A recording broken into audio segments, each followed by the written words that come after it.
Un jour, un homme apostasia et rejoint les rangs des idolâtres. Lorsque le prophète sallallahu alayhi wa sallam apprit qu'il était décédé, il dit « La terre ne veut pas de lui ». Il en fut effectivement ainsi.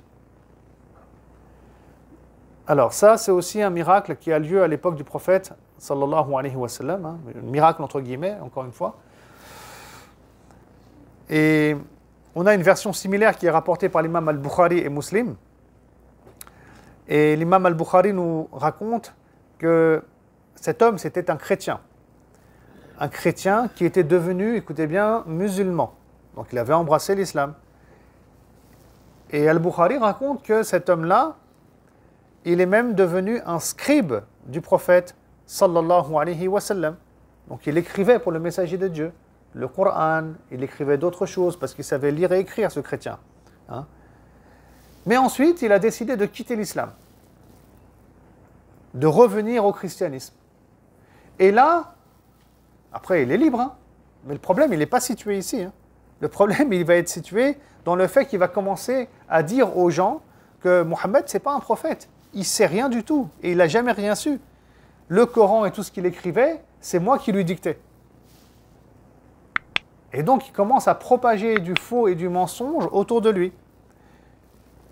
L'imam Muslim dit qu'il appartenait au clan des Bani Najjar. Donc, c'était une personne qui vivait à Médine. Hein.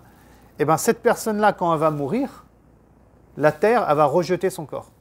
À chaque fois qu'on va vouloir l'enterrer, le corps, il va remonter en surface. C'est-à-dire que la terre ne voudra pas de son corps. Hein. Et donc le prophète sallallahu alayhi wa sallam lui-même dira, la terre ne veut pas de lui. Et au final, on va laisser sa dépouille comme ça, dehors, puisqu'on n'arrivera pas à l'enterrer. Et donc le musulman, bien entendu, il doit faire attention par rapport à sa religion. Qu'est-ce qu'il va dire sur Allah? Qu'est-ce qu'il va dire sur le prophète sallallahu alayhi wa sallam? Des fois, le musulman, il dit n'importe quoi. Il n'a pas étudié sa religion, il n'a pas fait de recherche. Il s'empresse à parler au nom de Dieu et au nom du messager de Dieu. Et il transforme l'islam, il transforme la religion. Il la rend des fois impossible à vivre. Il dit n'importe quoi, selon ce que son cœur va lui dicter, son ego va lui dicter.